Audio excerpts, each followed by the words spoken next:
investir sur BFM Business. Mathieu Serron est avec nous. Bonjour Mathieu. Bonjour Lorraine, bonjour à tous. Qu'est-ce que vous surveillez ce matin, Mathieu, chez Galileo Trading sur notre bourse de Paris qui semble avoir le regard bien fixé sur les États-Unis? Je surveille toujours le même niveau, les 7900 points, considérant que tant qu'on est au-dessus, on reste du bon côté. En dessous, nous aurions une dégradation. Et ce qu'on remarque, c'est que les marchés actions européens résistent quand même assez bien au coup de butoir de Donald Trump, concernant notamment les droits de douane. Hier, les annonces qui ont été faites n'ont pas eu véritablement de répercussions sur les marchés, d'autant plus que concernant le conflit en Ukraine, il n'y a pas vraiment d'avancée concrète, des discussions, mais rien de concret pour l'instant. Ce qui fait que dans cette phase-là, nous avons une grande nervosité, une forte volatilité, et c'est d'ailleurs ce qui rend cette phase-là agréable à travailler.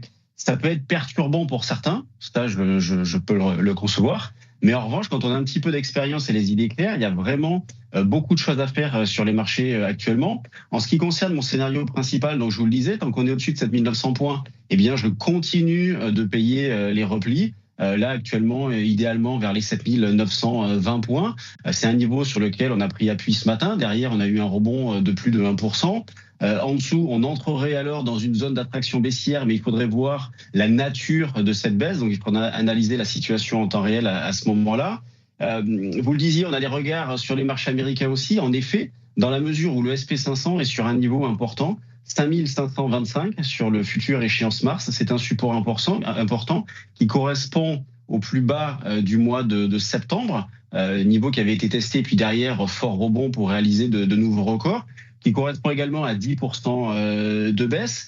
Si jamais ce niveau tient, ce qui pour l'instant se met en place, on pourrait avoir un rebond, d'autant plus que le VIX, vous voyez, il faut regarder en parallèle les deux, la configuration graphique du SP500 et le VIX. Le VIX, ces derniers jours, c'est pas mal dégonflé, il a perdu 20%, on est passé de 29,5 à 24, donc on va dire que ce sont plutôt des indications positives, mais pour l'instant, c'est un petit peu trop tôt pour envisager une reprise solide et durable, donc à minima un rebond technique éventuellement. Et puis si jamais justement cette zone des 5525 venait à céder, derrière il y a un potentiel assez important, autour de 5-6%, puisqu'on aura en ligne de mire les 5250 qui correspond tout simplement au plus bas du mois d'août de l'année dernière, mais également à un retracement de 50% de la hausse, donc du mois d'octobre 2023 à décembre 2024. Donc dans le contexte actuel, moi je ne change pas du tout ma stratégie. Je continue de payer les replis sur le CAC, également sur le DAX, d'autant plus que nous avons des niveaux de remise en question qui sont assez proches. Et je profite de cette forte volatilité-là pour réaliser des écarts assez conséquents. Merci beaucoup Mathieu Serron de chez Galileo Trading. En face de vous ce matin, Dorian Abadi est avec nous. Bonjour Dorian. Bonjour Lorraine. De chez Meilleur Taux Placement. Mathieu, Dorian, comment vous rebondissez sur ce que vient de nous dire Mathieu et qu'est-ce que vous suivez peut-être différemment ? Effectivement, on a une certaine résistance des places européennes face aux menaces de Donald Trump, puisqu'on a un rebond du CAC 40 ce matin de l'ordre de 0,55-0,60% autour des 7980 points. Et surtout, on a un CAC qui limite finalement ses pertes hebdomadaires pour le moment à 1,5-1,6%. Alors en comparaison, cette semaine, on a un S&P 500 qui perd plus de 4%. Et un Nasdaq qui perd près de 5%. Donc c'est vrai que la différence est importante, mais elle est d'autant plus depuis le début de l'année. C'est-à-dire qu'on préserve côté français toujours 8% de gains. C'est encore plus marqué d'ailleurs sur le DAX allemand, évidemment avec le plan de relance sur les infrastructures et la défense qui a été annoncé. Et puis en parallèle, un S&P toujours à moins 6 et un Nasdaq à moins 10 depuis le début de l'année. Donc pour les prochaines heures et surtout les prochaines séances, début de semaine prochaine, on devrait continuer de viser en fait un petit peu toujours les mêmes niveaux. On commence à s'y habituer sur le CAC 40, c'est-à-dire les 8000 et surtout les 8050 points par extension pour les acheteurs de court terme. Et puis les vendeurs vont à nouveau se concentrer sur les 7925 et 7865 par extension. C'est vraiment les 7925 qui est le support clé, le support critique à très court terme.